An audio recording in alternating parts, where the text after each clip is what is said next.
Tata Sierra காரை வந்து உலகக்கோப்பை வெற்றி பெற்ற இந்திய பெண்கள் அணிக்கு வழங்கியிருக்கு டாடா நிறுவனம்.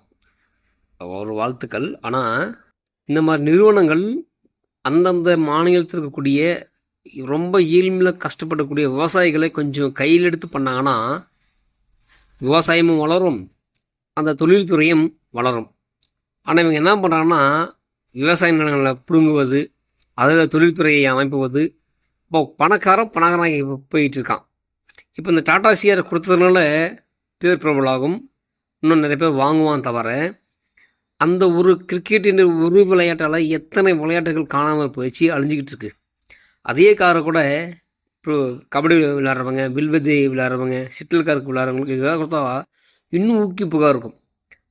இன்னும் சொல்லப்போனால் இந்த விளையாட்டை எப்போ வேணாலும் விளையாடிக்கலாம். ஆனால் உணவு சாப்பாடு இல்லை என்றால் ஒன்றும் பண்ண முடியாது. எத்தனையோ ஏழை மாணவர்கள், எத்தனையோ பேர் கூழ கஞ்சியும் குடிச்சிட்டு விவசாயத்தையும் பார்த்துக்கிட்டு எப்படியாவது வாழ்க்கையில் முன்னேறணுங்கிறாங்களே, அவர்களுக்கு இந்த மாதிரி பணக்காரங்க கொஞ்சம் கண் விழிச்சு இந்த மாதிரி நீங்கள் கொடுத்தீங்கன்னா இன்னும் நல்லாயிருக்கும்.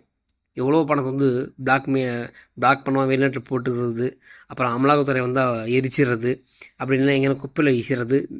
இதுக்கெல்லாம் உங்களுக்கு மனசு வரும்போது ஒரு ஏழைகளுக்கும் இல்லை உழைக்கிறவங்களுக்கும் ஒரு 10 லட்சம் 15 லட்சம் கொடுத்து உதவி பண்ணிங்கன்னா எவ்வளோ நல்லாயிருக்கும், நாடும் முன்னேறும்.